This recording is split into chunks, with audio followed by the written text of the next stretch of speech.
do jeito que a gente vê, como houve a movimentação continental. Portanto, os continentes se formaram durante esses dias de dilúvio. Aquilo que Noé provavelmente presenciou, que foi o topo das montanhas aparecendo, foi nada mais, nada menos do que os continentes se formando. Daí vem o que a gente observa por aí. Essas são, por exemplo, parte das montanhas rochosas lá no Canadá. Olha as dobras das montanhas. Como que você dobra um tijolo? Não dá para dobrar tijolo, ele quebra. A menos que o tijolo não seja tijolo ainda. A mesma coisa com essas montanhas, com essas rochas. Outra coisa, dá uma olhadinha, por exemplo, do Grand Canyon do Colorado. O pessoal diz o seguinte: não, porque isso aí foi aquele riozinho que foi passando, em algumas milhares ou centenas de milhares de anos, ou em alguns milhões de anos, formou esse cânion. Tá legal. E a erosão do vento e da chuva não ia produzir efeito nenhum no cânion? Esse cânion é recente, ele tem uns 5.000 anos no máximo. Mas 5.000 anos atrás, mais ou menos, estava acontecendo um dilúvio aqui no planeta Terra. Hoje nós sabemos o quê? Que nessa região que vocês estão vendo ali, que é a região do Grand Canyon, é uma região que havia um grande lago, provavelmente que sobrou do dilúvio. Esse lago principal lá em cima, o Grand Lake, a parede dele ali embaixo deve ter estourado, caiu em cima do Hope Lake, que é um outro lago menor. Toda essa água desceu, formando o que é hoje conhecido como Grand Canyon. Quanto tempo mais ou menos? De 24 a 36 horas. Do jeitinho que a gente encontra hoje. Erosão rápida. Você percebe que um negócio que é interessante, dê uma olhadinha lá em cima. Todos os afluentes na região do Grand Canyon, os afluentes do rio Colorado, eles entram do jeito errado. O rio corre para cá, os afluentes vão para lá, daí eles voltam.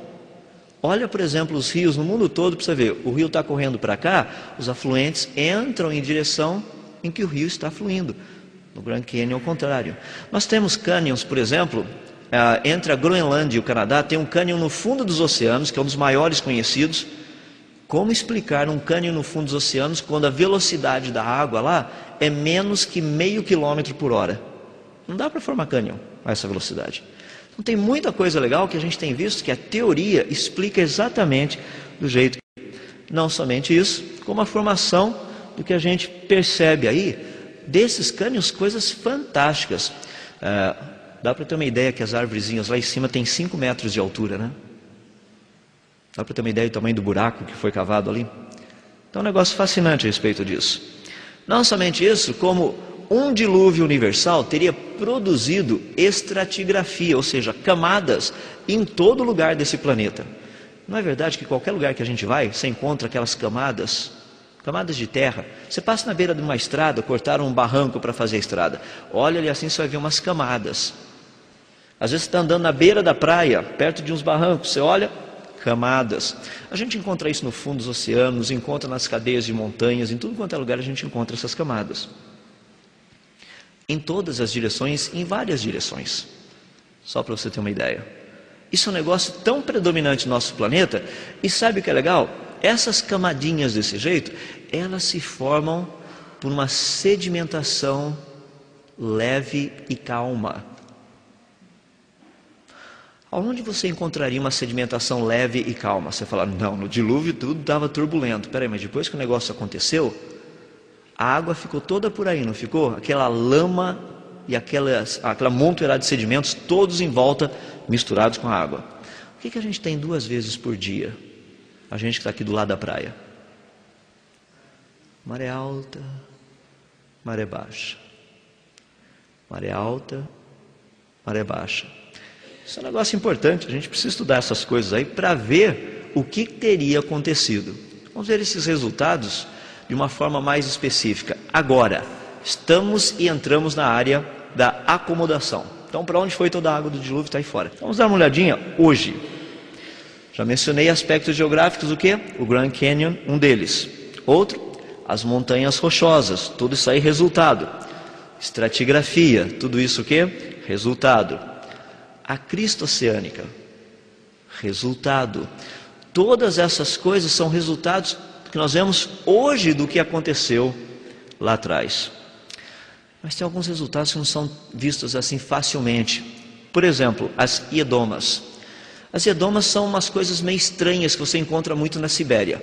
Você tem solo, você tem gelo, daí tem solo de novo em cima, daí tem gelo em cima disso. A hora que você vai perfurando. Já imaginou encontrar gelo embaixo da terra? É muito esquisito isso daí. Aqui tem alguns exemplos. Aquele cara que está mexendo ali, aquela iedoma que está ali embaixo, onde está perto, aquilo é um negocinho de gelo, e ela foi causada por vento e neve. Como explicar um negócio desse? A teoria do dilúvio nos explica isso aí. Uma outra coisa que é muito interessante é a formação das rochas calcárias. Sempre foi um problema sério para o pessoal. Da onde teria vindo essa formação desse tipo de rocha? Uma água lá de baixo teria trazido esse material até a superfície. Teria produzido tudo aquilo que a gente conhece hoje aqui. O que é fascinante. Deixa-me dar uma ideia, que muitas pessoas têm dificuldade de entender, o processo de fossilização. Como é que funcionam os fósseis? Ali você tem um peixinho, você fala, peixe, estou vendo uma rocha, tá bom, deixa eu melhorar um pouquinho. Então agora você consegue ver o peixe. Como que funcionaria? O problema que nós temos é, para você fossilizar um peixe, você teria que soterrá-lo rapidamente, ele tem que ficar preso. O que iria acontecer com ele? Ele iria morrer por asfixia, porque peixe não respira na lama. Morte por asfixia. Aí teria um outro processo, que é um processo de mineralização, produzido pelo cálcio, pela sílica. O que é interessante é que um peixe, quando morre, ele libera amônia. A amônia causa a precipitação do cálcio. O pessoal da química conhece bem esse negócio, o pessoal da geologia também trabalha com esse negócio. Sabe o que é fascinante? Quanto tempo demoraria para se formar um fóssil de um peixe? De 24 a 36 horas. Só. As pessoas acham que fósseis demoraram milhões de anos para ser formados. Se demorar muito tempo, o animal se decompõe, a planta se decompõe, não tem nada para virar um fóssil. Tem que ser rápido, para poder guardar a forma e a estrutura. Esse é um processo, esse é o processo de fossilização. Daí você pergunta, mas como seria possível ter tantos fósseis no planeta como nós vemos hoje? A quantidade é muito grande. Eu concordo que a quantidade é muito grande.